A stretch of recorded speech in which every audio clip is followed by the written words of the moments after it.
Hi, I'm Gianna. And I'm Emily. And this is Booked Up Babes. Woo!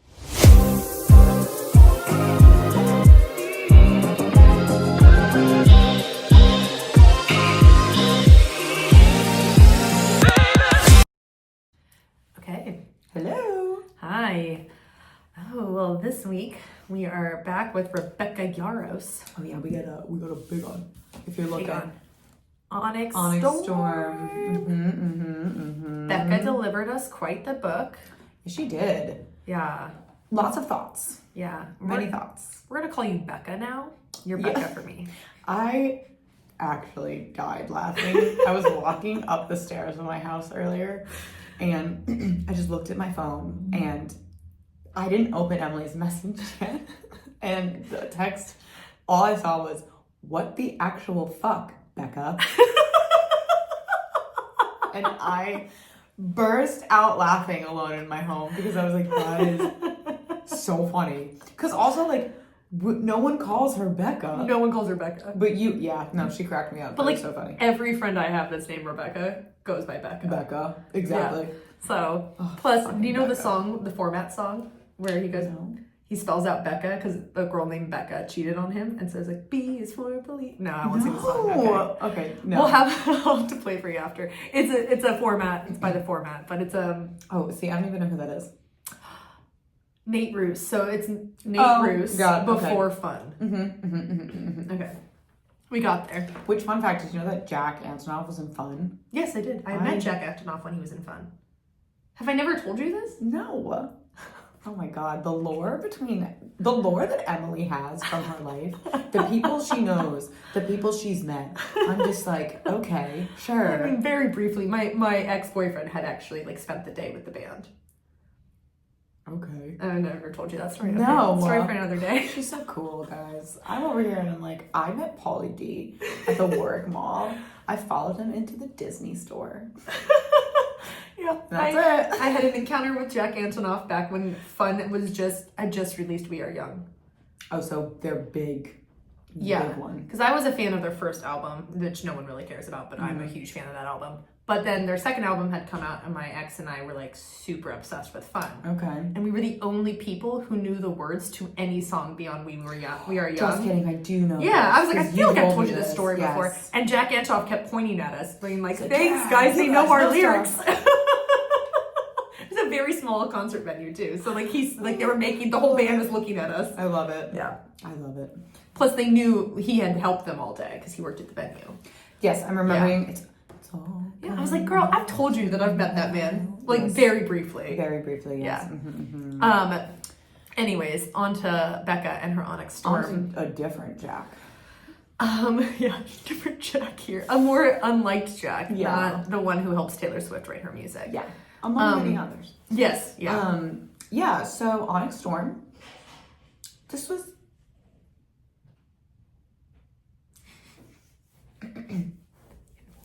Onyx Storm. So this book, I would say, like, I had a really good time with this book. Ooh, but before we get into that, Emily, we have a drink. We have a drink. It's called Second Signet. I wonder why. Oh, because we find out Violet's second signet in this book. Yes, we do. And it is Hennessy. Not her second signet. No. And Cointreau and a little bit of chocolate bitters. It's good. It's very good. It's and really actually, good. Emily was making this and I was like, I don't think I've had Hennessy in my entire life. So I'm not really a dark liquor person. Or I wasn't for the majority of my life. And now I'll have like an old fashioned. But before, like 2 years ago, you would not catch me with a dark liquor. Oh, I love me a whiskey drink. Yeah. I'm having my Hennessy discovery right now. And I like Hennessy. So, yeah, this is good. Cheers. Cheers.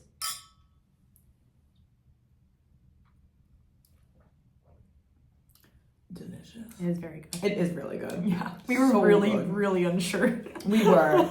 But every single time we're unsure, crushes it. Yeah. Emily even was like, I have a drink. And I was like, I trust you with my life. I don't even know, don't give me the details. And then I walked in and she goes, so.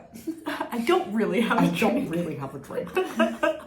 I'm like, we'll figure it out. And we did. And it came out great. Thanks to So Greg. good. Greg was our helper today. Shout out to Greg. Yeah, he helped. If you hear any noises, it's because it's him. Yeah, he's here. He's our guest tonight. We love him. He also just gave us like the best advice. Yeah, life advice. Just yes. Yeah, he's great. I love when he like stands and he like tells us stuff. I'm like, yes, great. Thank you. So good. Yes. Okay, back on the book now. We are all over the place. That's our usual. If you're here, you're here. If you know us, you know us. If you don't, welcome, and we're all over the place. Yeah, if you're new here, welcome to hell. Welcome to ADHD hell. Oh my god, I know. We both kind of like ping pong everywhere. Seriously. Yeah. But okay, so Onyx Storm finally came out.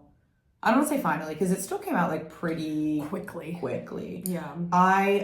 If you follow me online at all, you know I have a really big gripe with Iron Flame.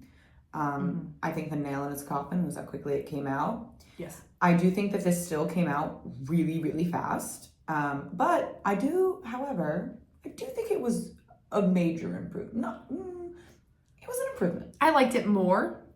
It was also shorter. Yeah, that helps. Thank the Lord. It wasn't 700 pages. It was 500 pages. It was 500 pages. That helps. And I will say that the pacing of this book, I did like it. I had a hard time getting into it personally. I also didn't care about it when it was coming out, so that probably played a role. Because I was Iron Flame, I enjoyed it right after, and then like sat with it and was like, do I care about these characters? Yeah. And I like kind of realized I don't, because like Violet is the only character you really get to invest yourself in, and I don't really like her that much. But in this book, I actually started liking her, and so I was like, okay, now I'm a little more invested in the story. Yeah. I even said that if I didn't like this book, I wasn't going to finish the series. You did say that. That was how much I didn't like Iron Flame. Yeah. And I did. I liked it enough. I will say, I think we are on the same page as pretty much everybody. Getting into this book was quite confusing to say the least. There were names being thrown at me. I mean, very specific. She brought up this person who helped for 0.2 seconds in Iron Flame, and like he like lets them through in the infirmary to get to Sawyer like in the beginning of the book. Okay. I read this man's name and I'm like, who the fuck is this guy?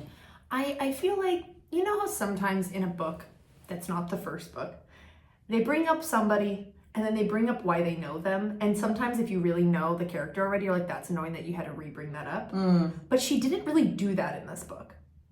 No. She never brought back like historical thing, like what's happened in the first two books. That didn't like come up as context for people that wouldn't be that known. Exactly. You know, like normally like when you read Harry Potter and you read all the books back to back, they're gonna like reference what happened in the last book for a character that might be a little more minor, or a moment that might have been a little more minor. Yes, and that did not really happen here. Yeah, and I think that was the flaw, was that like, yeah, if you had reminded me why I should know this person, I would have been like, oh, okay. Yeah. But it was just like, name, moving on. Yeah, like there were quite a few names in the beginning where I was like, I don't remember you at all. Like, I'm sure you were there. Yeah. But I don't remember you. And also, we are people who've read these books once.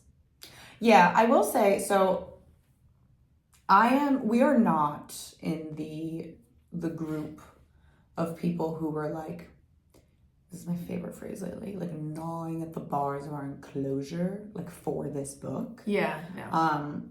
I honestly, and I said this to Emily before we started, this was exciting for me just because I love being a part of like a fandom. Like, I'm a Marvel girl.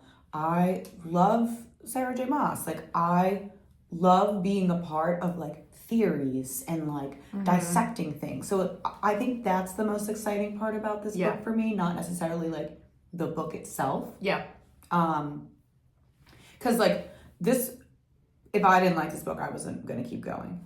Example, I really didn't like House of Flame and Shadow. Yeah. I will read the next Crescent City book though. Like there's no way that I'm not going to do that.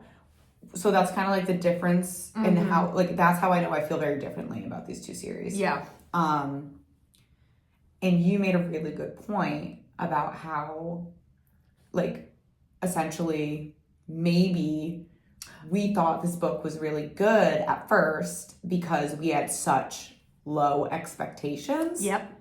Um, Because everyone I've seen that doesn't like Onyx Storm liked Iron Flame. yeah. Or like thought Iron Flame was better than that. Like they were, oh, like I enjoyed it. Like it wasn't as good of a book as Fourth Wing, but I enjoyed Iron Flame, and so I was really excited for this. And now my expectations are down in the dumps. Mm-hmm. And for me, like when we recorded our Iron Flame episode, I think we were both like still on the high of the book hangover. Yes. And so we were a lot more positive about it than we actually, like when we took a step back and we thought about it, we were like, did I like it as much as I thought I liked it? And then it like sat with me and I was like, it was okay. Yeah, it was fine. It was fine. So like for me, I was like, well, we'll see. Like I'll give her another, like I'm not gonna give up on this series. I like Xaden too much to give up on this series. Mm-hmm. And I like the dragons. Yeah. So I personally, like, even if these books continue to be like this, I'll just finish the series no matter what. But it is, like, it's not like, for like me, Quicksilver, I'm done with that one. Oh my God. I'm done with Powerless. Those are series that I will not be finishing. I will be finishing Powerless. You will. You're more committed to it than I am. Yeah. I think I just really love Kai. I think you do I too. just love him. But like Quicksilver, I won't be finishing that one either. and there was an announcement today. We're not going to get too into that because we're certified haters on that one. Yeah, we are. But there was an announcement today, and people were like, "Oh my God!" And I was like, "Everyone enjoy." Live your best life. It's just not for me. No, Not my series. no. But yeah, so there's a lot that I love about this, and I think the best way I could put this series so far, and what I think it'll be from till the end, unless she just really bombs, is I think these are blockbuster books. And I mean that in the sense of, it's like the equivalent of Die Hard in a book. You're gonna be entertained the whole time. It's a fun movie that you put on at Christmas, apparently, according to my stepmom and a lot of other people. It is a Christmas movie. It's a Christmas movie. But it's her favorite, my stepmom's favorite Christmas movie. Shout out Jill. Funny. I love it for her. But, you know, it's a romp, as my dad likes to call things. You have fun, you read it. You might get like, oh, like they kill off characters you like, whatever. But at the end of the day, is it like the most well-executed fantasy novel I've ever read? No. Is even the romance at times the best fleshed out? No. But you have a good time, you leave it there. Some people feel more invested in it, but that's how I see these. No, I don't. I'm gonna agree with you. So like, this is not gonna be a hater episode because like I did have a really good time I enjoyed reading this it. book. Yeah. But at the end of the day, no, it's not a fantastic piece of literature. Mm-hmm. And I do actually really can't stand when I saw like a comment today on somebody's post about this book who was like, ACOTAR and Fourth Wing are for people who don't read. Ooh. And I was like, ooh, no. So you're definitely a pretentious douchebag, and you probably only read the classics because like you can't be bothered with anything else, or nonfiction because like ugh. And I'm like, I'm sorry that there's this thing that's called range, you know. Also, I like to have fun. Yeah. Sometimes I want to read something that's like high fantasy and really dense. And then other times I just want to have a really fun time. And that's what this book was. Like, yeah, I read this book and I was like, I am having a great time. And honestly, that was really my only requirement. Yeah. Because I want to have a great time. And I did. So that's all I care about. That's all that matters to me. And I did think that I thought the pacing in this book was good. I had a great time when I was reading it. I finished it and I was like, oh, I can't wait to see what everybody's theories are. Like, that's what I wanted from this experience, and I got it. Yeah, for sure. I'm satisfied. I didn't go into this book being like, this is going to be life-changing literature. No. Know what you're reading and you'll be fine. Yeah. And she's great with a cliffhanger. I always enjoy her cliffhangers. Yeah, no, she is. She's pretty good with that. Yeah, so I always know I'm going to get a little rocked at the end. Yeah. Even if the build-up for it isn't my favorite.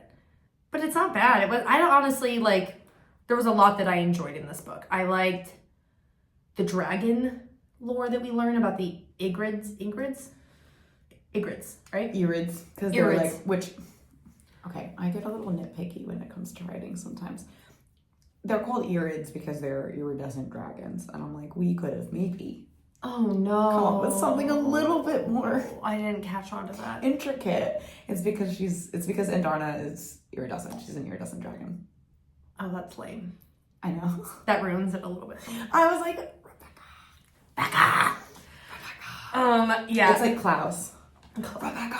It's like Klaus.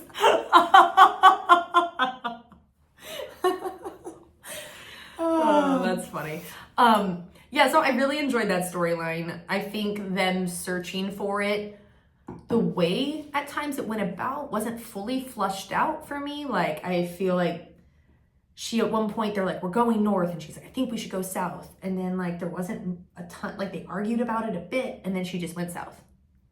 Okay, yeah, and I also, like, our first episodes, we would, like, save our theories for the end, but, like, let's just sprinkle them in. Yeah, sprinkle them in. If you're listening to this is all spoilers. Like, oh my God, you know what I mean? Like, don't listen to this if you haven't read the book. No, please no. But, like, that's the thing. We were talking about how she was like, I'm going to do this. And then they were like, no, we have to do this. And then they ended up, like, doing this anyways. I know. I really do think that Violet I think her second signet is less about dream walking or whatever. And I think that she can very heavily influence people, whether they're sleeping or awake. Because this girl got every single thing that she wanted. Every single thing. And she was like, I don't agree with this. And then they went back and forth for like 2 paragraphs. And they're like, okay, fine, you're right. Like, go do your thing. Yeah. This first year. Well, she's not first year. She's the first year. No, it's been a year and a half. Whatever, second year. This second year, this second-rate bitch, just kidding. This second year is just going on these insane missions and telling leadership that she's gonna go, where she's gonna go, and they're just like, nah, okay, fine. And I'm just like, yeah, it's crazy. So I said to Emily, I was like, the only pushback she got was dating Zayden. Seriously. That was it. The one, like, which the crazy pushback on that is their dragons are mated. Like, you can't separate them. Yeah. Anyways, but I said to Emily, I was like, either she has the power to like really influence people either in their dreams or outside, like she can make them kind of bend and do what she wants, or Rebecca is writing a really, really boring character. Well, yes. And okay, so also this has made me think of the fact that the reason why they couldn't be together wasn't just because he's Venom, but it was because the school wouldn't let them date. And I'm like, what book is this? Is this a YA romance novel? Or is this a fantasy book where the stakes are high and people die? Because this seems really silly. He had to become a professor. And then they couldn't date because he's a professor. And I'm like, are we for real right now? This is really like something that's holding us back? Yeah. So like that's another thing. I'm like, that is such an interesting storyline that he had to become a professor. But like, because they were separating them. And I'm like, their dragons are mated. They have to be near each other. I didn't understand that. Don't get me wrong. I love a professor teacher. Well, and I love a tension moment too. And it made sense that he was teaching them because he's like the most skilled at whatever he was when he was teaching them. But it's funny to me because he taught them for all of 2 seconds. Like 2 classes. And then they were like, oh, well, this person has to take over Zayden's post because he's got to go on the quest squad. Yeah, and I'm just like, why are we putting the most powerful person as a teacher and not like out in the front lines? I don't know. It didn't make a lot of sense to me. But I did think, I was like, I get it. We're trying to like have reasons for them not to be together. But I think the fact that like when they do it, he can like accidentally become more of a Venom is plenty. I don't think we needed to add like more than enough. Yeah. Like those were plenty of stakes. We didn't need to add some like weird like high school stake to it. It was really weird. And also they're also adults. It's not like they're 17. This is college. It's college. It's like, so weird. They're like in their 20s. I also like so weird. There is like a full-blown like war about to happen. And they're like obsessing over the fact that a professor and a student are dating. Not even that. Oh, just that they're going to school. They're still going to classes. So weird. I'm like, guys, I feel like we should be prior. Like, okay, battle brief, yeah, keep that shit. Yeah. Sure. We should call it school though. The other stuff? They were doing like physics. They had homework at one point. They're like, I'm behind on my homework. And I was like, what? Like, Violet went and almost died and came back and was like, I missed 3 weeks of classes. I'm just a little bit behind on my homework. And I'm like, I feel like I'm getting weird whiplash right now. Like, I'm so girl, just drop out. school, okay? I mean, Harry Potter didn't go to his last year at Hogwarts. So you don't have to keep going to It's school okay. either. It's okay. Well, actually, you know what? We're talking about this right now. And I'm like, Harry did in fact die, almost die every year, and then have to go back to fucking class. He was also 11. Wait, also true. He's like a child. Even at the end, he's still not an adult. Also very, very, very true. Like, he was not a legal adult. No. Like, they're like, no, and that was the only safe place for him in the world. Was school. Yes. School. Okay. I rescind this is an interesting conversation. And that's the thing. It's like, this isn't the same. Why are they still going to school? Like, I didn't get it. Because, like, they've all seen warfare now. So, like, all of her friends and all of her, like, classmates all have gone to battle at this point. Mm-hmm. And they came back, and you didn't expect them to win. And they did okay. Yeah. They didn't lose that many people. So, I'm sorry, why are we taking physics class? It's crazy to me. Like, runes class? That, if they did, like, runes... Which they don't. Which they do until, like, near the end. No, but they don't take a class. They do that in their free time. Yeah, which is dumb. See, I would understand that. Battling and battle brief. But that's not school. No. That's just keeping your skill set sharp. Somebody said it. They were like, this is a military romance. It is. Well, it's a military romance. Because her husband's a military person. I know. That's all she writes about. Yeah. But this is a straight up military romance. That's all it is. Yeah, it is. It's crazy. So funny. All right, that's our rant about the school aspect of it. Yeah, I thought that was like really funny. I was like, Violet almost just died, like straight up almost died, but she's worried that she's 3 weeks behind on homework. Yeah, that was insane. I'm like, girl. Insane. Okay, sure. Let's talk about the Isles, all the island trips they made. Oh my gosh. Okay, yeah, let's. Because that's a big chunk of the book. That's a huge chunk of the book. It comes kind of out of nowhere. Like, they have conversations about it, and then suddenly they're just doing it. So this is where I will disagree with you. Like, the plan was for them to always search the other Isles. I think that it happened really quickly. I just felt like it came really quickly. Like, I felt like it was like suddenly they were there. Yes. So, I mean, yeah, I guess, like, Rebecca didn't give us, like, she didn't give us some travel days, you know. But, like... But she gave us school days. Unfortunately. It just all felt like that suddenly happened. Yeah. No, I will say that, like, definitely the plan was always to do that. And I guess it did happen, like, it's kind of like snap your fingers and, like, boom, they're suddenly, yeah. And, like, wait a minute. They went to that, like, temple or whatever, and then that chick died because she freaked out when they were with the original squad. Because that was them doing the original plan, and then they came back like, this isn't working, we want to go to the Isles or whatever. That's when Violet was like, we're gonna do shit my way, and they were like, no, and then like 2 minutes later they were like, fine, and I'm like, and then they're just there, and I was like, oh, okay, that just happened. I do wish that she did, and I don't know, again, I don't know the things that happen on these Isles, and I do think that one of the things that happen on these Isles is I think it's all important. Definitely important. Yeah. But, like, the entire time that I was reading it, I was like, I know that there's a point to this, but why can't I see the point to it as I'm reading it? Like, I saw the point to it at the end. Yeah. Because of what happens at the end. Yeah. I'm like, okay, I can understand, like, why certain conversations were had, why things were said. Got it. But, like, and, like, as I'm saying them now, I'm like, okay, yeah, like the compass that she has from that random... Might be something. That might mean something. It only points north. I feel like that's going to lead her right to Xaden. That's like my theory. I saw that theory and I was like, okay, I can get behind that theory. And then I saw somebody else go, I hate that theory. Therapy. That theory. She's like, I hate that theory. What is he, Jack Sparrow?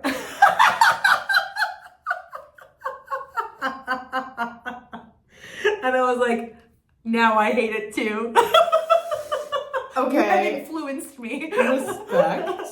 Okay, but also, they're so like each other's soulmates. No, I know. And like a compass points like to your true north. And like, I think that the compass, because she's like, it doesn't fucking work. It only points one direction. I'm like, I think it's going to point to him. Yeah. It's going to point to the place where you need to go. Well, so I do think that's important. They might be mates. There might be something there with them being mates because they're not normal. I know, but I actually like I love fated mates, and for the first time in my entire life, I'm like, can we not have them be mates? I love a non-mated thing. I would love that. I love mates. I love fated mates, but I actually would be really cool with them not being fated mates. Yeah, because technically, like, their dragons are the magic. Like, without their dragons, they would have no magic. Exactly. So, like, they're just humans who are connected to a dragon. So the magical system is all through the dragons. It's not through the humans. Mm-hmm. So, like, the idea of them being mated, that doesn't make sense necessarily because that's normally when two people are magical. Yeah, so I don't want. Yeah, no, you're correct. I don't want that. Yeah, I think the dragons being mates is more than enough for me. Yeah. And also, like, Xaden says that Violet is like the only thing that he's ever chosen for himself, and I'm like, you make them mates and you take that away. Like, you take away that like sentiment of like how Xaden has literally had everything ripped away from him. And this person is the only thing that he's actually allowed himself to love and to have. Then you make them mates and it's like, well, no. Yeah. The universe was doing it, not you. It wasn't your choice. And like, again, normally I'm all fucking for that. But this, where like with this specific character, this specific couple, especially because of what Xaden says, I'm like, I really want their relationship to be entirely their choice. Yes. And their dedication to it. Well, I think that's why I always don't lean towards enjoying fated mates because I don't like the fact that choice is removed from their love. Because to me, the most romantic thing in the world is choice. But I always argue with you because it depends on what you're reading. Because some books, when it's fated mates, it's like it's very obvious that there's like the universe is pulling them together. And then there's obvious other times where it's like, yes, the universe is obviously involved, but like you are still seeing two people like genuinely become each other's person. Yeah. Like beyond like this like string that's tying them together. Yeah. This is where you and I disagree. We disagree. Yeah. I see it still doesn't do it for me. Even with your argument, it still doesn't do it. I'm like, no, I love fated mates. I can't. It's not my thing. But not for them. But I don't like if I read a book with fated mates, I don't dislike their romance anymore. It's just I appreciate a choice more. Totally get that. Yeah. Totally respect that. So they go to these isles. Yeah. And the first one is with that. What's the first one? Is it with the king guy? Yes. And Halden just totally fucks it. Yeah, okay, wait. One of my favorite fucking parts of this book is when they have sex. And then it's a good sex scene. It's great. And then like there's knocking on the door and Xaden opens the door and they're just like looking and he turns around and he's like, yes, the table's broken. What do you want? And then they're like, the king is keeping Halden and he goes, sorry for Halden, too bad for him. And that was a good scene. He's like, I don't like the guy. He's like, that's great, have a nice day. And Violet's like, Xaden. And he's like, oh my god, fuck, fine, let's go get this guy. That was one of my favorite parts.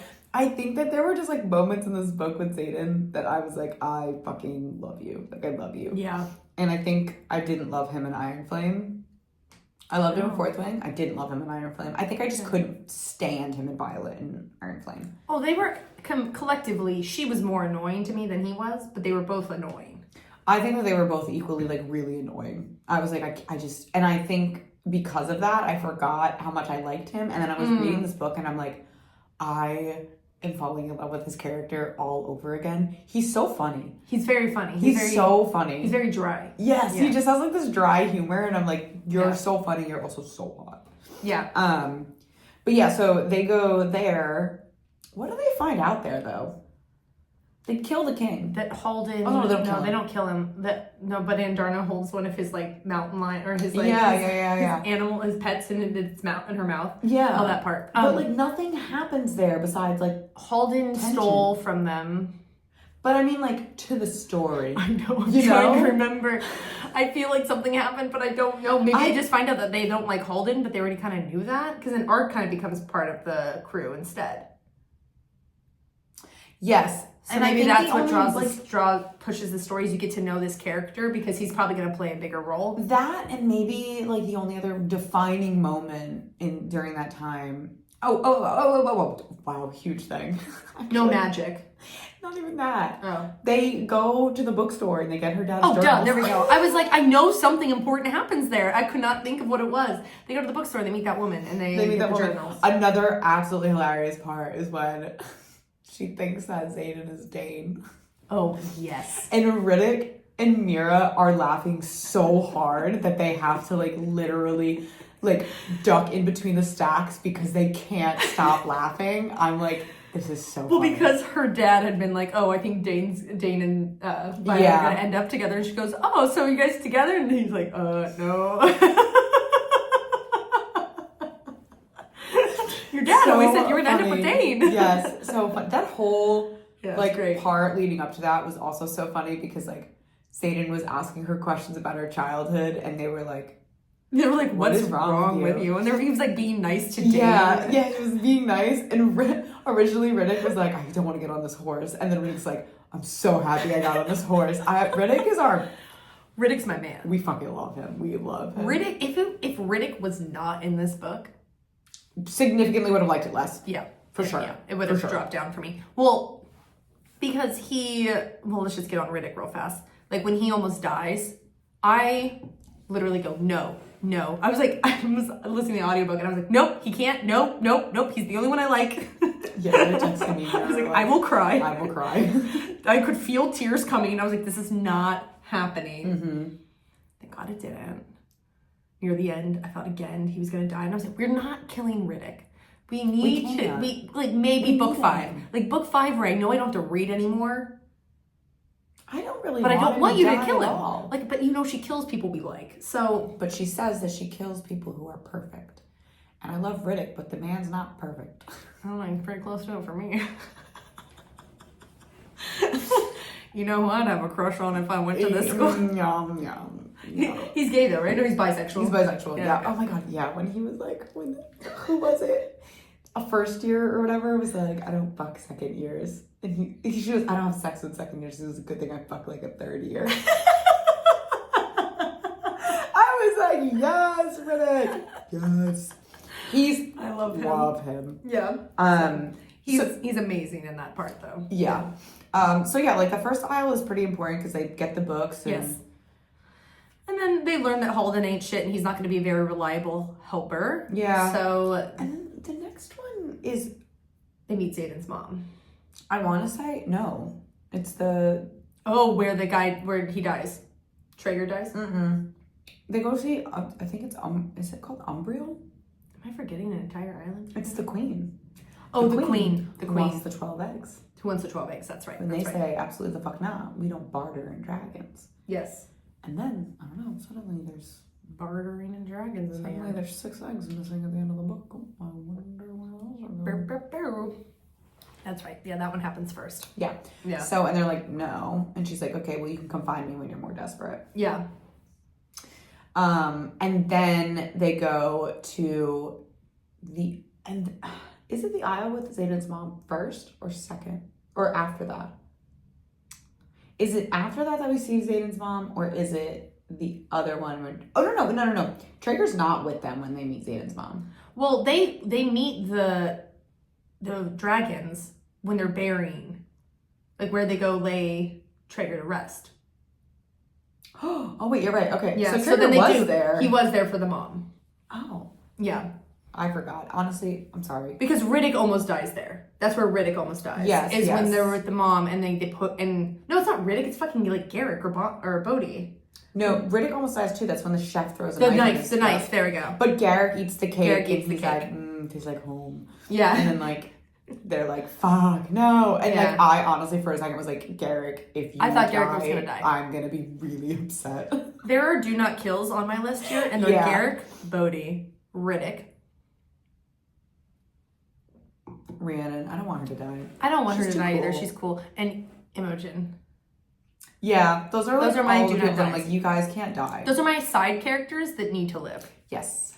For sure. I guarantee we'll lose at least one of them, but I love Sawyer. He's like a sweet little peanut. they're not going to pie. kill Sawyer. They already took his leg. He's fine. He's safe. True. If he was gonna die, he would have been dead already. Now whenever he goes to like war with them, I'm like, he's fine. They took his lost a leg. leg. They're not going to take everything from him. Somebody else is going to go now. Somebody made a post about like things that would send fourth wing characters, like modern things that would send fourth wing characters into a spiral. And for Sawyer, it was like modern day prosthesis. Oh God, that poor guy. And for Riddick, it was like Hinge. I was like, this is a funny post. That's really good. That's a good post. Yeah.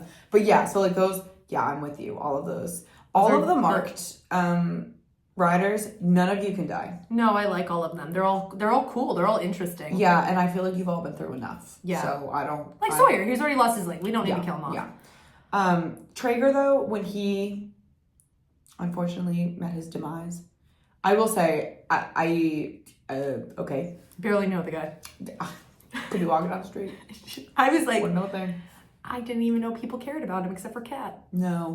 He was like randomly thrown in there for like... I feel like he was like randomly thrown in there for like an emotional purpose that I'm like... He was a name on a page. He never like spoke. He never had like a say in it. Like it wasn't like a character that you felt like any attachment to. No, seriously. When he died, I was like, wow, that sucks. Yeah. And it was definitely a moment for Violet. Having to show leadership. Which was a great moment for her. Which like, okay, great. Actually, a really good moment because Zayden was like, you're in charge here. This is you. Like, I can't do this for you. You have to do this yourself. And she had to, honestly, I'm going to go on a ledge with this right now. Character development. This was her first moment where she had to be a leader, acknowledge the fact that she can't save everyone. And that really plays a role in the end of the book where she has to make the choice to not try to save everybody like she always likes to do because that's going to feed into what the Venin know about her. So this is the moment that grows her in order for her to realize, okay, as a leader, like I have to make choices that people might die and I'm going to have to accept that. Yes. I think that Violet's character development in this book, I did enjoy it. Yeah. I did like... There was some, yes. Yeah. There definitely was some. Yeah. And I think that I think that this should have been a trilogy, in my personal opinion. I think Emily agrees with me here. Yeah. Because I think that we're starting to see the slow forming, like, Violet in leadership. We could have gotten there faster. And that's why I think that there needs to be not 5 books. I think this is being pretty dragged out, but that's okay. But I do think that this book showed us some some development on her part as like a leader in her group, and also just like for herself, like she's coming into her own like confidence as like a writer and stuff like that. Yeah. So I did appreciate that. But yeah, I think Traeger's death really only... It catapulted her growth as a leader. Yeah, it catapulted her plot forward. Yeah. He was a plot device for sure. And I like Kat. Like she's a cool character. Like she's been a very interesting person to like her like jealousy bullshit with Violet and Iron Flame has transferred into them being like trustworthy people on the battlefield. So like I was like, oh, like Kat kind of deserves somebody to make her happy, and then boom, poof, dead. And I was like, oh, that kind of sucks. Yeah. Yeah. So it was a bummer. And like I will say, Becca is really good at writing a death scene about somebody I don't care about and making me feel like I care about them. For real. Really good at that. She gets to like the last line and the last moment, and she does the death part incredible to the point where like even if I don't care about a character, I'm like, oh wow, that's still kind of hit. No, yes, I will. She's quite good at that. I will agree with that. Yeah. Yeah, because I mean, at the end of the book with Quinn. No offense to her, but like Quinn, like we forgot about her. I forgot she existed. We forgot that she existed. Not to say that she wasn't like important and she wasn't loved, but like I don't know. I don't think she was on the page this entire book till she died.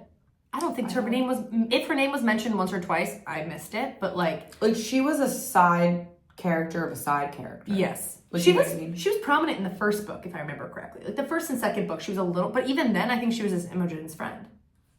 No, she was. She like really was just Imogen's friend. Yeah, so it was just. But her death, I was like, ooh, that one hurt. That one hurt. Just because of the way that Rebecca like goes about describing it, and like those like death declarations, and you're just like, yeah, dagger, heart. You'll never do your wedding with your girlfriend and all that. I was like, oh God. Like, oh my gosh. And then she's like talking about, and then Imogen's like, my family is waiting for you. In heaven, they'll greet you with open arms. I'm like, oh my God. It was a lot. Devastating. Well, Imogen is somebody who doesn't show emotion. So yeah, that's also like somebody, like, and she's a character I love. And so like, she's somebody who, you know, she's kind of hard around the edges. That's her vibe. She's like, you know, got that energy about her where you're like, she doesn't cry, you know? And so like her crying and shedding a tear and like, it hits a little differently. Definitely. Yeah. Because I was nearing the end of the book and all I thought to myself was, and I didn't get it because yes, I'm very sad that Quinn passed. Very sad that Traeger passed. Yeah. But I was like, Rebecca, we need to Game of Thrones this shit. You gotta kill someone off. You have to really make this hurt for me. And that didn't happen this book, and that's fine. She says it'll happen in the next book. I don't know who. Emily thinks that she's got an idea. I think this person's going to make it to the 5th book easily. I think Ark's going to die. I think he might die, but he's not dying before the 5th book. Maybe he lasts to the 5th book. I think he's definitely somebody who's getting killed off. There's like theories based behind it, and I think those theories are very accurate because I think he already knows he's going to die. I do agree with it. Like, I think he's seen it all. Yeah. Or most of it. I mean, because remember. Choices can change the future. Not even just that. He is still in the very, very, very early developments of his signet. So he might be just bonded with a dragon. Yep. He's a first year. He just bonded. And he's a first year, and also, like, we don't know when he got his signet because he's been very secretive about it. Exactly. Like, we didn't, like... The plotting. The scheme. No one really knew he had one until he proves he can predict the future. Yeah. Which, like, finding out that him and Xaden were, like, in cahoots together the whole book, I was like, damn. I was like, Xaden, I thought we were done keeping secrets. And you know what? We were talking about this, like, Rebecca said, oh, like, we'll get a dual point of view when Xaden stops keeping secrets. Well, we didn't get a dual point of view, so Xaden was still keeping secrets. So I want more than 2 points of view, though. Like, the end of the book should have been the whole book. Yes, seriously. When I got this book, I was fully expecting to have more than 1 point of view. I was like, great, Iron Flame, like, we got his second signet, great.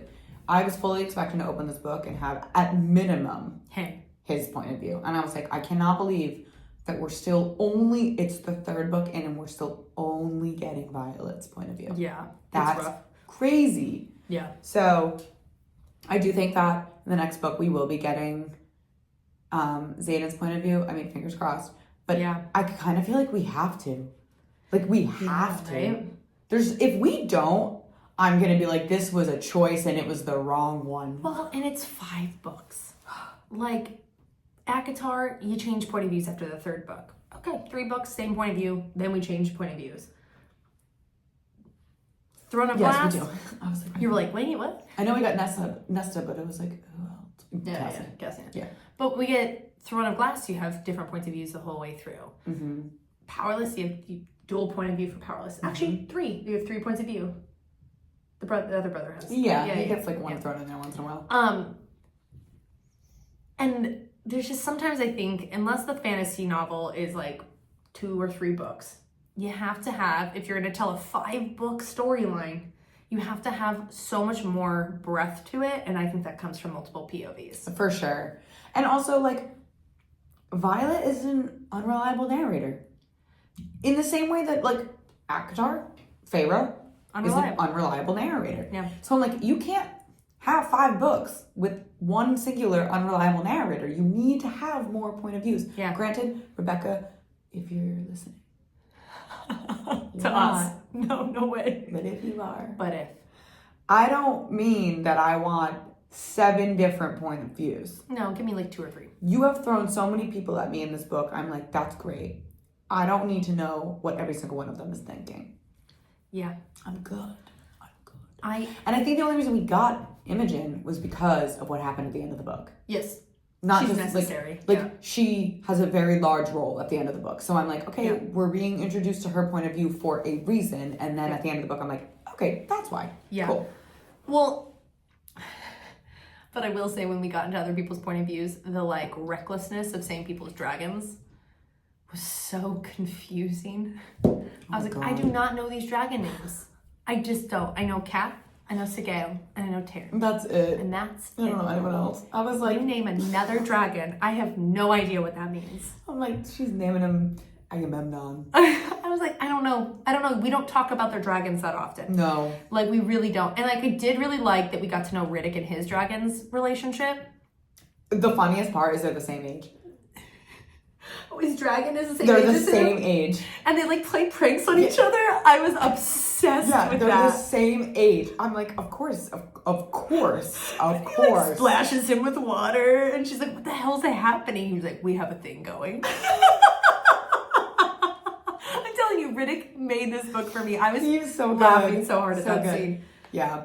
Also, like, him, like, standing up to, like, Violet. Ugh, such a good scene. Like, she needed that, too. Probably my favorite scene in the whole book, to be honest. She needed that. She needed somebody to be like, you need to stop fucking around with this. This is not, just because you love him doesn't mean that there are forces that are taking over this situation. Like, you have to tell me that there's a line, and you have to tell me what that line is, and you have to stand by it. I was literally driving home, and I was listening to this part, and I was like, yes, tell her. And even when they got back to school, he immediately pulls their friends aside, and she's like, you're not going to give me, like, a minute? And he's like, no. No, we're doing it right now. You're doing this right now. We are doing this right now. Love him. Ah, fucking love him so much. I love him so much. He did the most in this book, and we needed him to do the most. Yes, thank you. Thank you, Rebecca. Thank you. He held the book together for sure. He was glue. He's like the Chandler Bing of Friends, right? Friends wouldn't be funny without Chandler. Yes. Yeah. I gotta say, like, that's the thing. I'm like, Rebecca, you must be kind of funny. She writes really good humor. Because he's funny. And she writes great humor. So I'm like, you must be kind of funny. Well, she's witty in general because she wrote in Fourth Wing when she goes, oh God, or something goes, I don't know what God you're... God's not in this room. God's not in this room. Such a good line! Wait. And when her and Riddick are speaking, and she, like, does, like, a lightning strike or whatever. Yeah. And then Xaden comes, like, and meets them, and Riddick's like, we weren't, like, doing that. And Xaden goes, I know, it wasn't big enough. And Riddick's like, oh, okay. Love this. It's so good. I was like, this is funny. It was funny. Good. Her humor and her like her humor moments are like, then Darna was really funny in this book too. I thought she had her, like, she was cute. She was like a teenager. Yeah, she was very funny. Yeah, she was like a petulant teenager. Yeah. I loved it. So let's talk about when she meets her dragon family and how they reject her. Oh my God, yeah. We watched a video right before we started recording, and I will say I do quite agree with him. That guy who was like, and then they meet this horde of dragons who, just like everyone else in this book, were a bunch of douchebags. Oh yeah, I know. Yeah, he goes for no reason at all. I was like, wow, you guys just were like so quickly. You've never seen this, but it did kind of remind me of How to Train Your Dragon. It's like, dragons are not meant to be like for people, you know what I mean? Like they're their own beings. Mm-hmm. So I do kind of understand where they're like, you bound yourself to a human. Yeah. How could you do this? Flip side of the coin, you left her as a quote unquote like a test. Yeah. What did you think she was gonna do? Yeah. In the society in which she was left in. Well, yes, and also, like, I don't think anyone knew they were being tested. No one was working. And, like, I saw a theory that they're the ones who made the venom to test the humans. Interesting. I don't know if I'm behind that. I don't know if I'm either, but I because thought that was an interesting theory. Like, think that giving, like, the humans, like, powers is like an abomination. They do. So I don't know. I don't know about that one. I don't stand behind that one. I thought it was interesting. I would love to know where the venom come from. Maybe we'll find out in book 5. Yeah. Oh, I hope. Maybe we'll find out in 2033. God. Yeah, Rebecca, take a little more time with these next two, please, and thank you. Yeah. No, but I do like with that whole storyline, I did find it very interesting, like their black and white viewpoint of humanity. Yeah, and very like black and white. And when Andarna gets mad and she goes, you don't know the suffering that they go through, and war's their only option, and you sit here and pass judgment on them. And I was like, yes, go off. Seriously, okay. They're like, actually, I'm not going to make this reference, but they're essentially like a community that's out like in the woods. Yes. Hidden, away from society. Who's off the grid and judges people off the grid. Yeah. Yep. And then they judge people for choices that they've never had to face Yep. or deal with because they've been hiding, essentially. Yeah. That's who they... It's like it's like the TV show The Good Place. I've never seen it. Oh my God, you're missing out. I know, I hear it's very good. Well, so no, I won't tell you the premise of the TV show because it kind of spoils the first season. Okay. But I hear it's really, really good. It's very good. And if you know The Good Place and you've read this book, you know what I mean. So I'll leave it there because I don't want to spoil. I've rewatched that show from beginning to end like more than once. Okay, maybe we'll watch like an episode on Friday. Okay. It's a really good show. Okay. Yeah. We'll finish This Is War and then we'll watch We talk about books, but then we also watch a lot of TV together. Yes, we do. Yeah. Yes, we do. The only time I really watch TV is when I'm with Emily. Yeah, and I watch TV constantly. And I love it. Yeah. Yeah, no, they're definitely like the community who lives in the woods and then passes judgment on people who actually have to make decisions in real life with real life threatening circumstances. Yes. So yeah, they were and then they like show up anyways. Yeah, well... Oh my God, but... Only one of them does, because he's like, you're actually my breed. Yeah, I will say, like... Papa Dragon shows up. Yes. Papa Dragon shows up and, like, wait. And then they break their bond, which was devastating. Oh my God, yeah. That part was really sad. Violet, like, couldn't get out of bed. And the sweetest part of it all is, like, she was like, I feel more Tarn than I ever have before. Like, he's letting me in more than I've ever been let in. That was really sweet. When Andarna, and I don't even know if Andarna like really made the decision fully before it happened. No, I don't know if she did either. Because they were like, you're doing this. And then it was like done. And I'm like, she is a child. Yeah. And they were like, well, we're that's their speaking whole for point. you. That's their whole point though. They're like, you let her bond with you as a child. Like, how reckless can you be with her life? So they're pissed at the humans and the other dragons for this. It's like, I didn't do anything. I didn't know. I just existed. I didn't know. No one knew. We don't know. We don't know your lore. That's the issue. We don't have enough information. I don't have enough information, which is why we are coming to you, and you are basically telling me to F off. You're telling me that you judge me for making choices with half information, and then you're like, well, you made the wrong choice, and it's all very... It sounds like a certain group of people. Yeah, it's very put ourselves on a pedestal and judge everyone from above. Yeah, we won't go there. That. It sounds like a certain group of people. It does. It was a very interesting... I honestly saw that as one of the most interesting parts of the book. Yes, I did. I was like... I was very into that. I wasn't expecting it to go as bad as... I wasn't expecting it to go great. Because I'm like, there's no way that they've been searching for, like, this 6th breed of dragon, and they're just going to be like, yeah, sure. Like, we gotcha. Like, there's no way it was going to be easy, but I didn't think that they were going to be that harsh. Yeah. So I was like, damn, that kind of sucks. And they were definitely feeling defeated on the way back, and then when Andarna, like, left, and she was like, I mean, poor Violet, like, seriously, she was like, she literally couldn't get out of bed. And that's what led up to her us finding out what her dad did. Yep. That's why she has a strip of gray hair. Because she saw the priestesses and she was like, why do I look like you? Yep. Like, why is my hair like yours? And that's how we find out that her parents... Her dad specifically, like, half dedicated her. She wasn't fully dedicated. Yeah. But they, like, half dedicated her, which I think is going to be so... freaking important. Oh, it's gonna be huge. It's gonna be so important. Somebody pointed out a quote that it's like, I think it's from the book, and it's like someone says like the closest that you can get to the gods is by becoming like a priestess or like a priest. And then everything else is just like, you're a rider. And I'm like, okay, well, she's a rider and half priestess. And she's half dedicated. She's like a half priestess. So like, I really do think that we're going to get some like connection to the gods. And she's crazy powerful. So powerful. She has two dragons. She has 2 dragons and she has raw power. And she has a dragon that doesn't bond with humans.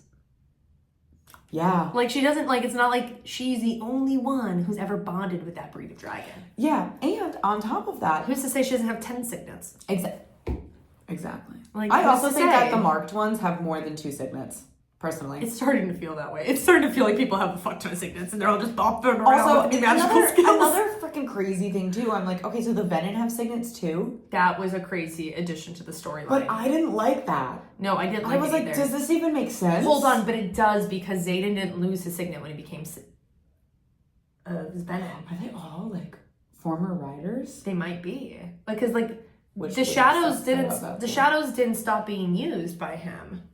But he also wasn't an initiate. Like, he wasn't a full initiate yet. He wasn't using his power. We don't know yet because he's full Venom now. Now he's full Venom. There. We will find out. I think it's because they might be old writers that turn Venom. Oh wait, no, definitely. Yeah. Because that newbie started manifesting in shadows, and Xaden was like, "It's okay, you're scared," and that's when Xaden was like, "Magic finds its balance." Yep. Like magic knows its balance. So I'm a shadow wielder for the So that's probably what it is. These are old writers who took too much power. Ooh.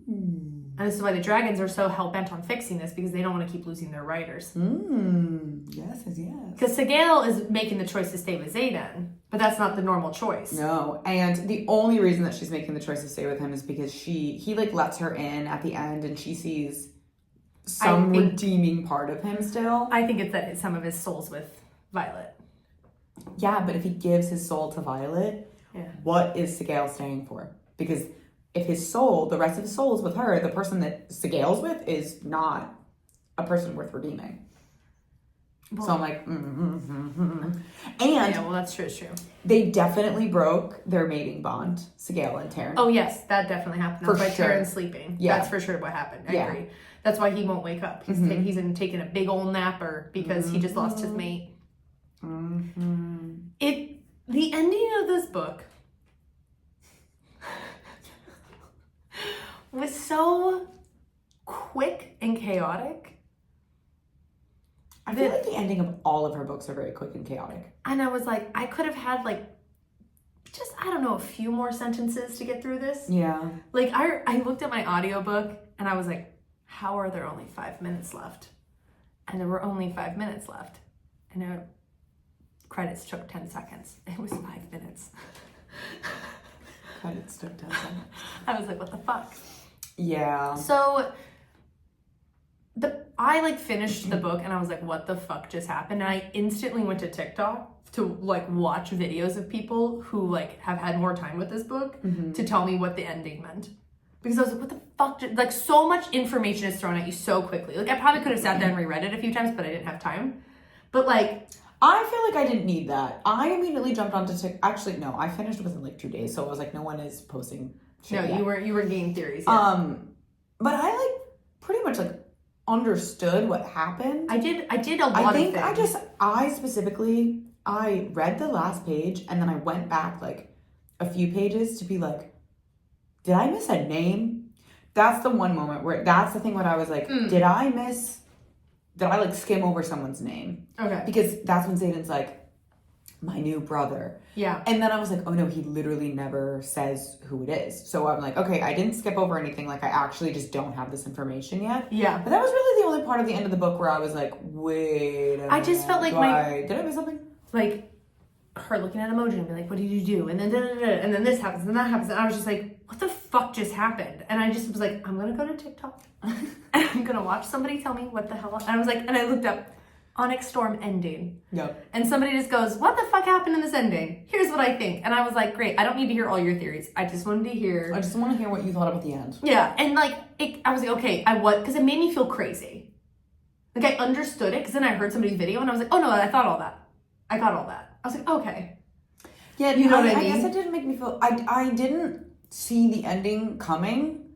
Like, is that the ending that I thought this book was going to have? No, I didn't think that. Did I think that Xaden, without a doubt, I was like, this man is 1,000% going full venom. There's no way I knew that he's going to...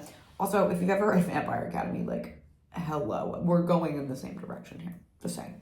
I knew for a fact that he was going to go full venom. Did I think that he was going to marry her? No, that was kind of shocking. No, maybe I should have seen that because they were to talking so much about how they were more than just boyfriend, girlfriend. But Yeah. I was like, well, yeah, your end game. So did I think at the end of this book he was going to be like, she was going to wake up with a ring on her finger and she's the new, like, Queen of Terrandor? No, I didn't necessarily think that was going to happen. Duchess. Sorry, there's a difference. Well, no, but I think it was like... This is the best analogy I can think of. It was like watching Olympic ping pong. Okay. Like, it was just like, bum, bum, bum, bum, bum, bum, bum, bum, bum, bum, bum. And I was Perfect analogy. Perfect. Right? Yeah. And I was like, oh, what? And then I just went and settled my brain on a TikTok video and was like, okay, no, I did comprehend everything. That's what I mean. Like, I was like, did I understand that all right? Yes, like everything happened and you got to the end and you were like, wait, what? Yeah. Yeah. Yes. And you were like, that was really fast. It was so fast. But I think it's meant to feel that way because you're literally missing 12 hours. 12 hours. Of someone's memories. Yeah. And if we had gotten like even a little bit of it, it would have been fine. But I think it felt really, really fast because you were like, this is all happening. And then boom, we're here. And I think we're all meant to feel the exact same way as Violet, which is really disoriented. What the hell is going on? Why don't I know anything? She nailed it. We were definitely supposed to feel like, wait, what? Yeah. Which we did, and we did feel. Well, because then, like, I did go down a rabbit hole, and I was like, okay, that's what I think, too. Because I think it's Bodhi more than I think it's Garrick as the new... I do now think that it's Bodhi. Yeah, I think Garrick is someone who went to go get the eggs. I think he's because he can like move quickly or whatever. He can do he can what's it called in Harry Potter when they apparate? He can apparate. He can apparate. My favorite thing that Dane does in this book is when something really crazy happens, he goes, "You're explaining that later." He does it like 3 times. It's every time that someone shows their second signet and he's like, I don't know what the fuck that was, but you're going to tell me about it later. I like want that on a shirt because it was so fucking... I thought it was the funniest thing because he did it like once it happened like more than twice. I was like, this is hilarious because he knows he's out of the loop. He knows he's not the most trusted person, but he's like, no, I'm a part of this. Yeah. Fucking let me in. Yeah. He's like, you're going to explain that. Yeah. Also, so like funny. Some stuff about Zayn Malik of One Direction. Dane. Something about Dane is, so when Sloane is siphoning from him, she specifically says, you have more power than a person should. I'm like, oh, okay, so what do we need? What are we going to find out about Dane now? Because he can read people's mind. No, what he can like... He can like, what was it? He does it to if he touches Violet. somebody, like he can like essentially like see their memories. See their memories. That's right. Yeah. And that's when someone was like, you have more power than a person should. I'm curious what that means. Like, what do you mean by that, girl? Also, I'm kind of about Dane and Sloane. Just a little bit. They're enemies to lovers. This is why we need more POVs, though, because I want it from Dane's point of view or Sloane's point of view. And I don't want Violet's point of view of their romance. No. But my favorite part is when, like, she's siphoning from him, and he's like, eyes on me. And every single person that I've seen talk about that is like, Dane Atos. He talks you through it. I was like, wasn't expecting to look at Dane and be like, it's like Adam. That's kind of hot. It's like Adam Brody telling her to put her purse down. Be direct. Tell me what to do. Tell me what to do, baby. Oh my God, yeah. When Adam Brody told her to put her purse down, I was like, oh my God, we are so getting ready. So good. Adam Brody's in his resurgence phase right now, and I'm really, really super duper into it. We're very happy for him. Yeah. We need more of him. Yeah. For sure. My first crush and husband, for sure. Yeah, definitely. Yeah, so... Okay, like, I have, like, a million theories. I know. I'm like, we kind of covered the whole book. Yeah, not much happened, but a lot did, you know? Yeah, one of those things. Yeah. So it's like, so we've talked about some of our theories. What other theories do you have? Okay, so I think for me, so we were talking about how, like, I think it's Bodhi. We think it's Bodhi. Yeah. I did not at first. I thought it was Garrick. I thought that maybe Xaden just gave Violet Tyrandor because he wanted her to have it, because he knew he could trust it with her the most. So that was why I was like, I think it's Garrick, not Bodhi. But then I've given it some thought. I do think it's Bodhi. Yeah. I think Garrick's the one who's bringing some. I think Garrick and Eric are. Garrick and Eric. I think Garrick and Arik are bringing the eggs to the queen. Yeah, I think you're right. To bring Violet some backup. So I think that's happening. People were saying that they think that this is something that I was getting a little frustrated with. People were like, oh no, Xaden said the word brother, like my new brother, it's Brennan. And I'm like, it's not Brennan. It's definitely not Brennan. It's definitely not Brennan. If it is Brennan, I'm a monkey's uncle. Yeah, it's not Brennan. It's definitely Bodhi. We just like, because people were like, well, Bodhi and Garrick were already like his brothers. He referred to them. And I'm like, that's not what he's saying when he's saying my new brother. He's referring to the Venin part of himself. Jack Barlow's also his brother. Jack Barlow refers to Xaden as his brother. Therefore, Xaden is referring to this person as his brother because they are now also Venin. Like, that's the connection there with the words. However, think that Brennan is sus. Oh, yeah, definitely. 1,000%. That boy's holding. He is hiding something. Yeah. Where was he this entire book? Someone explain it to me. Also, why is he never, ever stationed at dangerous outposts? Why is he only ever at Eurasia? I don't know. He never leaves. I want to know why. Someone tell me. It's so weird. It's weird. That's weird. Well, and you pointed out that how did he know about Xaden? Oh my god, yeah. So this is and if you listen to this and you know, I don't think that this was mentioned, but Brennan tells Violet that he knows about Xaden. Yeah. And Violet is like, you do? And he's like, yeah, I've been like researching and blah, blah, blah, blah. And that's it. Violet doesn't question how he knows. I know for a fact Xaden didn't tell him. Like, why would he tell Brennan? Well, they are close. Not that in the close. way that like he trusts Garrick and Bodhi and like Imogen. Like, not in the way that he trusts like them. So I'm like, and if it was addressed, I missed it, but I don't think it was ever addressed how he knew. Well, his nonchalance about it is weird. Why are you so okay with it? That's what's weird. You're so cool with your sister's dating a Venin and you're chill. You're just totally fine. Chilling? He's in your ranks and you're just totally fine. So I hypothesize you're cool with it. I agree with it. Because Naolan is also Venin and that's your lover. And totally you agree. are okay with it because you know what it's like to be in love with someone who has turned. Yep. And I think that they're still connected. I really do think that the rune on Brennan's hand is something to do with Naolan. I think that they're still very much connected. Yeah. And because Violet, again, points out that after Sloane siphons from Dane, there's no mark on Dane's wrist. Yeah. But there's a mark on Brennan. Yep. On his hand. And everyone believes that that's from when Naolan siphoned to bring Brennan back to life. And I'm like, and again, okay, so back to this writing is not fantastic. Rebecca always lets us know when something's up by being like, Violet was like, huh, that's weird. And I'm like, okay, so I should pay attention to that. And she says, that's really weird. There's no mark on Dane like there is on Brennan. So I'm like, interesting point. Why is that? Hold on, I have one more about this though. Go. Ready for it? Yeah. So there's another shadow wielder while Xaden's still alive, right? Sloane has the same skill set as Naolan, and that's also a very rare signet. And so magic needs a balance. What we have now found out is that Venin, because what is the guy's name? What is Xaden's sage's name? Oh, like Bruce or something. We're gonna call him Bruce. Okay. just because we're on a roll. Yeah. Bruce. Yeah. Is Violet's counterpart. Yes. And then we find out that because they are dreamwalkers. Theophany?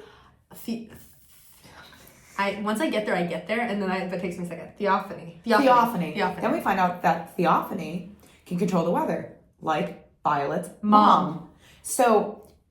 And they know each other well. And they know each other, exactly. So there's something to be said, like once somebody turns Venom after being while being a writer, their signet pops up in somebody very quickly after to balance out the world. Yep. So all those signets that people are like, oh, so-and-so had that signet. Yep. And so now they're popping up with the Venom, and it's starting, we got there. There is no way that he's not alive. Taryn won't talk about him. He gets brought up all the time. I'm like, there is literally no way that he's not alive. And Brennan's chillness with Xaden being a Venom was very odd. Very, very weird. No one else was chill about it. I think that's very weird. I'm sorry, like, where was he this entire book? Where was he? Yeah. There were a lot of people who went missing in this book, though. Who else? Well, like, Quinn was somebody who was in the first 2 books, and she kind of disappeared. I don't like, think no, that she but was Brendan, I guess, yeah, you're right. Brendan disappeared. I feel like the people, like, even Rhiannon, she wasn't really in the book that much until she had a chapter at the end. I think that Rebecca decided to swap out Rhiannon and Riddick in this book. Yeah. So, like, Rhiannon got a lot of page time in the last book. Justinia was barely in this book. She was at the beginning only. And she's so important, too. Yeah. Like, there were a lot of people where I thought about it and I was like, wow, they got very little screen time. Mm-hmm. Like, it was kind of like new characters took the front seat. But I don't know. I feel like Brendan is too important. And then, that creator, what was her name? Emma... Who's the girl that we were... Oh, Emma Hallbrook. Emma Hallbrook? Yeah. Oh, fuck. I lost my train of thought because I was trying to think of her name. Shit. Sorry. That's the TikTok person we really like. If you want to... She has 7 parts of breaking down this fucking book that are fucking incredible. So good. She has Onyx Storm already tabbed, and the book has been out for a week. Yeah. She has 7 pages. Yeah. But she's great. Yeah. I did lose my train of thought. It's gone. Oh, sorry. Okay, well, that's she was my theory queen today. Yeah, so Emily sent me her videos, and then I realized that I had already liked and favorited one of her videos. But everything that she had said, I was pretty much like, yeah, thought the same exact thing. Sounds very accurate, yeah. Agreed, girl. She's the one who said Jack Sparrow. There were things that, like, she said that I was like, oh, interesting point. Yeah, she was the one of her theories that I liked, that I think would be interesting probably for book 5, is that what will break the Venom curse or whatever is love. Maybe love. We've heard love is an option, but also like now we're dipping into the gods aspect of it.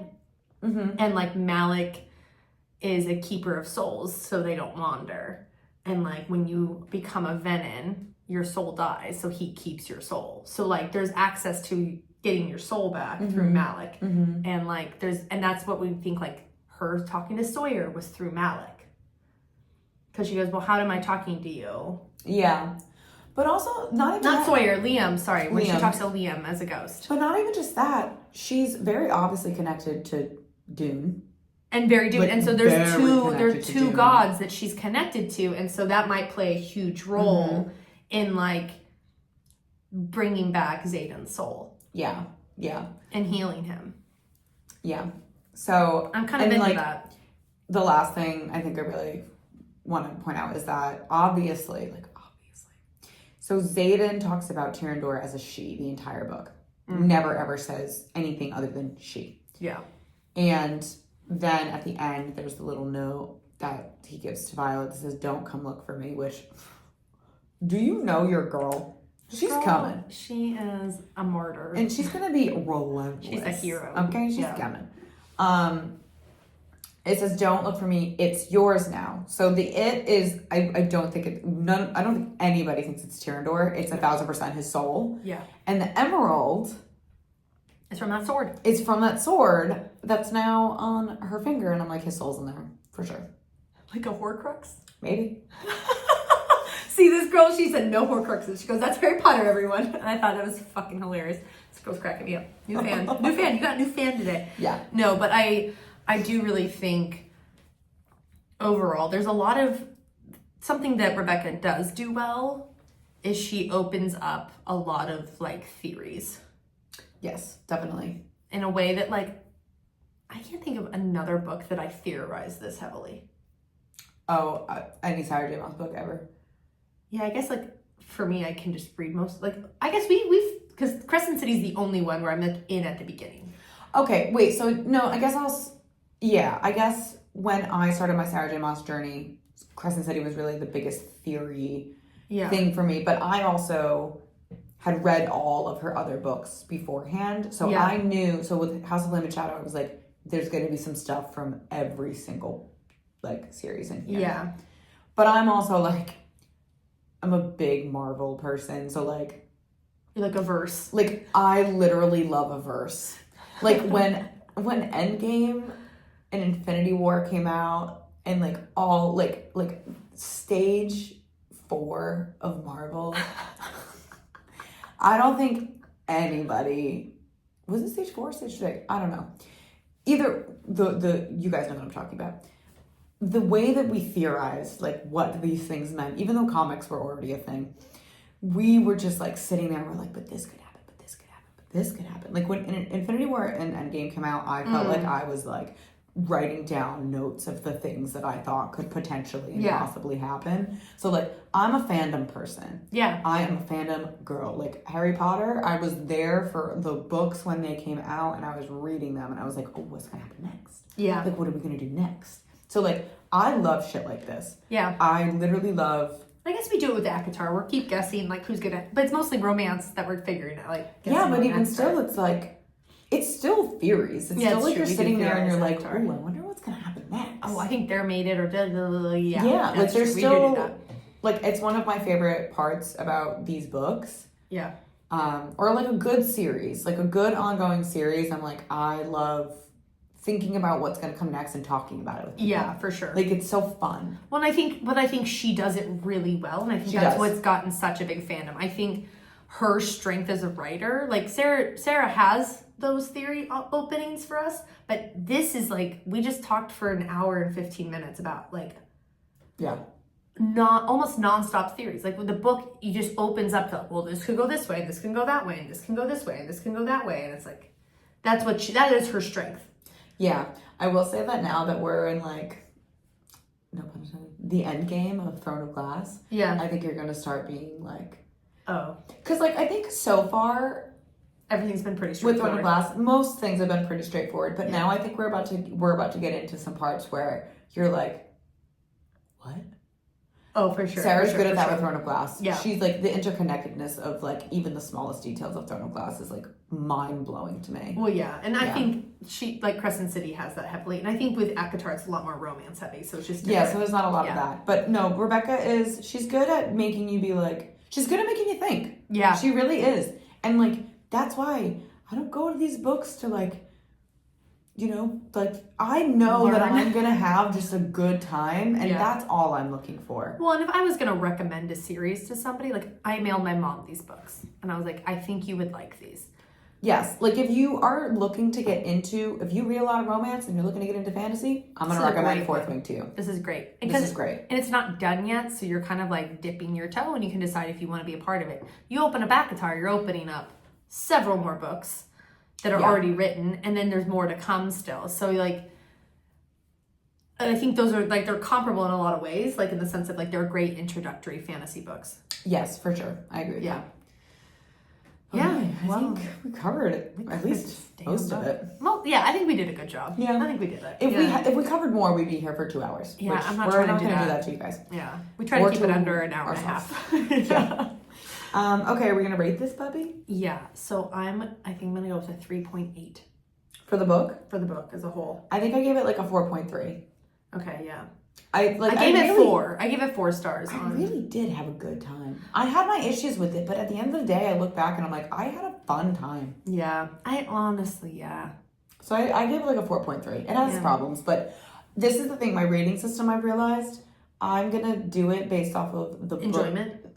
Not even just that, but it's like my rating system for romance books is not the same rating system as like fantasy books. You know what I mean? For sure. So like this type of fantasy book is not going to be the same kind of rating for like the Poppy War.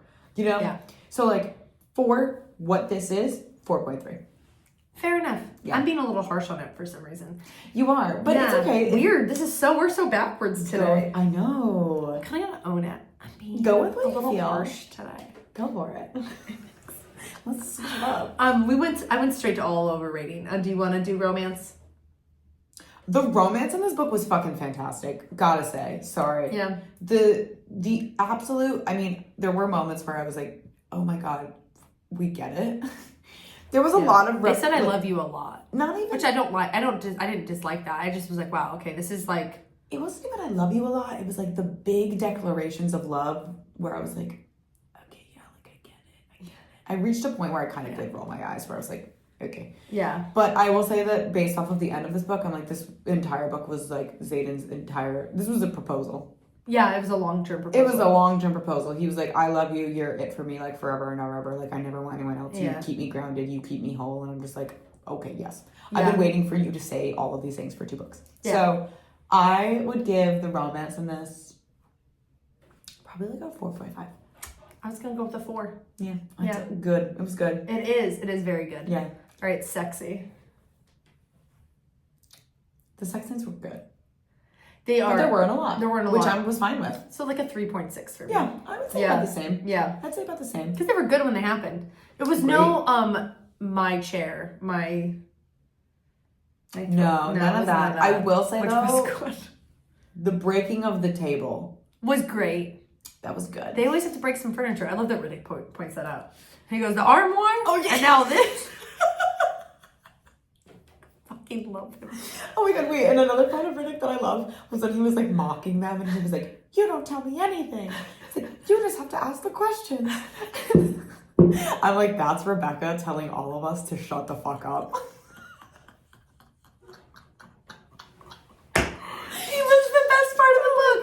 Seriously. No notes for Riddick. He's the best. A part of me now wants to like go home and open this and just read everything that he says. I would tab this book just for him. Seriously. Yeah.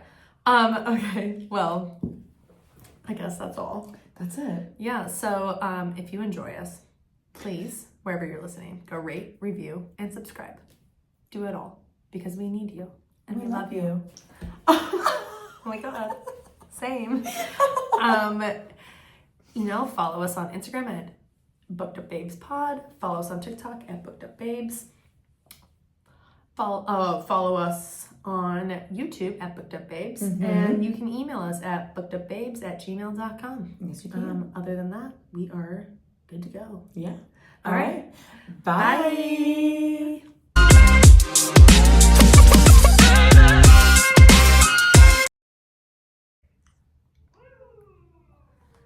We've gotten better at talking into the mic. We really have. Before we were like, hi, I'm Gianna. And then we like didn't put 2 and 2 together that like we have to like talk into a microphone. Yeah. We've improved. Yes, co-us. Okay.